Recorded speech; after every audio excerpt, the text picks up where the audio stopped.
At that game, what was the message to your team this weekend? Certainly after y'all had some time to digest all this. Well, I mean, I thought we played extremely well. Played a really good football team and played really good. That's what we told them.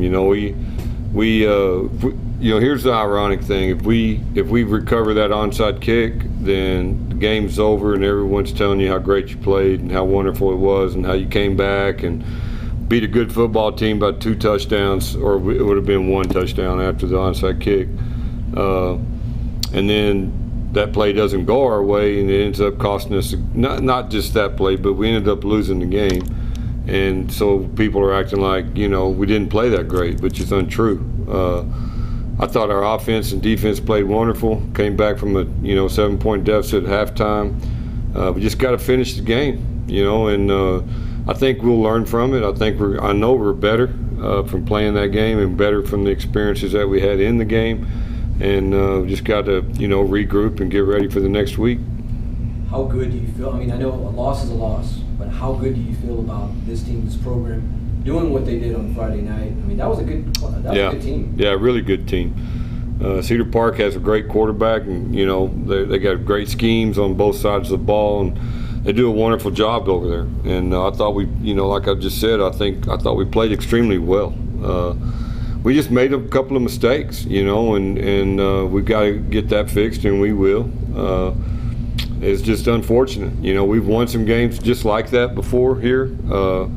2 or 3 games we've won like that, and this time it came back and bit us. Usually you do this long enough, what goes around comes around, and we got ours on Friday. Hopefully, we'd learn from it and get better from it, and take the positives out of the game, because there were a lot of those, and get ready for Pebble Hills.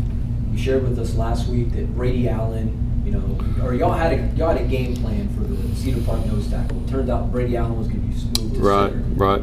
Talk about the diversity of him and how crucial he is to that offensive line. Well, I mean, he's super crucial to our whole football team. He played a lot of defense for us too, and that's tough to do at this level. But he did it, and played extremely well. Handled the nose real well. He wasn't, man blocking him all night long. We did have help, but their defense allows you to help on the nose some, with the way they line up.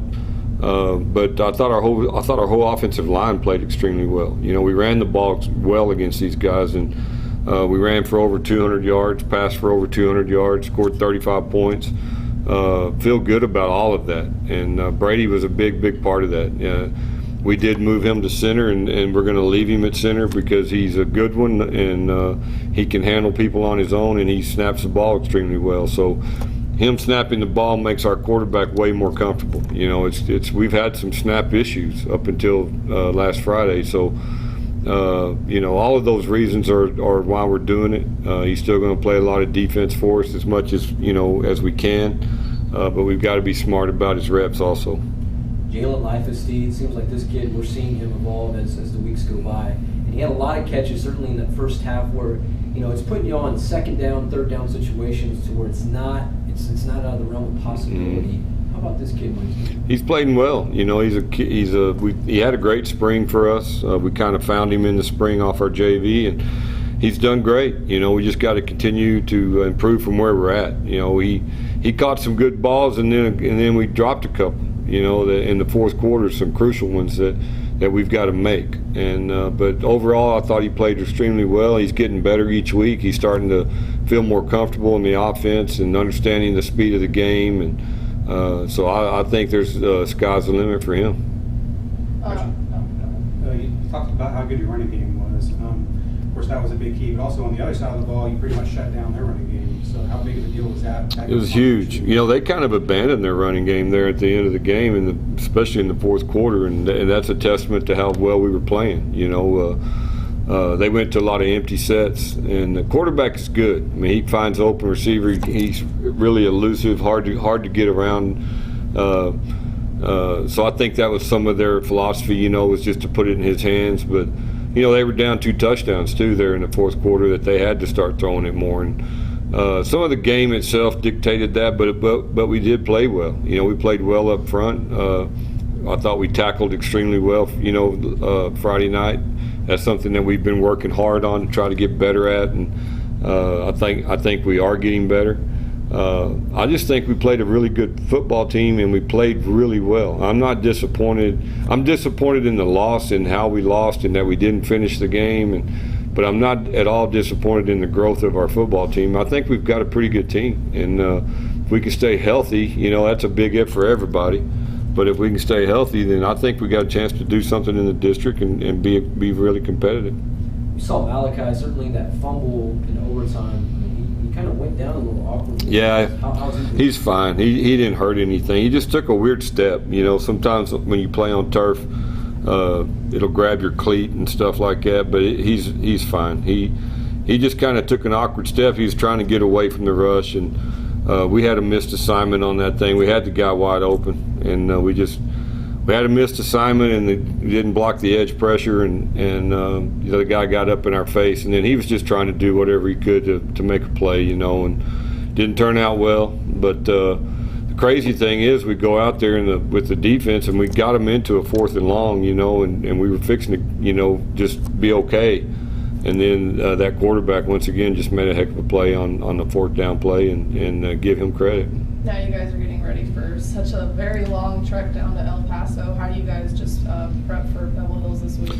Well, we prep just the same way we do for everybody. We had a great practice this morning, and kids were very attentive, and it was one of our best Mondays that we've had. Well, the best Monday this year.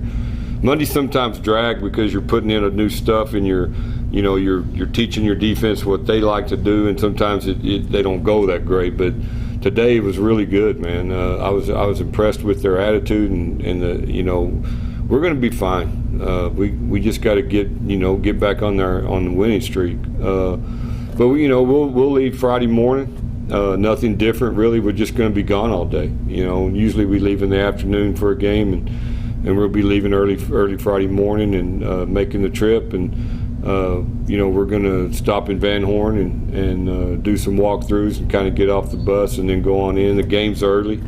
It's 5 o'clock our time, 4 o'clock Mountain Time, and so we'll get there and play that thing, and hopefully get home before 2 or 3 in the morning. Now you know quite a bit about Pebble Hills by now, and playing in the last couple of years, but talk a little bit about what they bring to the table, and is there anything different that you expect as far as? They got the same coaching staff they've had since they opened that school, and he does a great job, man. He was a guy that was at Franklin. He was the OC at Franklin when we used to play them all the time, and we've known him for a long time, and he's a really good friend of mine, and we talk a lot, just not daily or anything like that, but we talk, and he's a good friend, and I got a ton of respect for him, and he'll have them ready. They're always ready, and they do a lot of different things in special teams that you got to get prepared for, things that just make you have to go out and work on, and so we're going to do all that and get ready for their special teams. And the quarterback's back from last year, and he was really good. He's a lot like the guy we just played. He's fast and throws the ball well and kind of elusive. They run him more than Cedar Hill ran their quarterback, or Cedar Park. I don't know why I keep saying that. Cedar Park, he runs it more than him, but he's got a big receiver out there, number 3, that can go. We're going to have to find a way to cover him. He's a big, tall, good athlete, good hands, and they try to get the ball to him quite a bit. Defensively, they're a 4-3 defense, which is not really that much different than what we play all the time, but it's a little different than the 4-2-5, and so we've got to get prepared for that, and they got good secondary kids. So I don't know if they're going to play a lot of man on us. They have in the past. They've chosen to do a lot of man schemes against us, but they can also play some zone. So we'll have to get to the game and figure that part out. And once we do, I think we'll be all right. It's the final tune-up before the district season.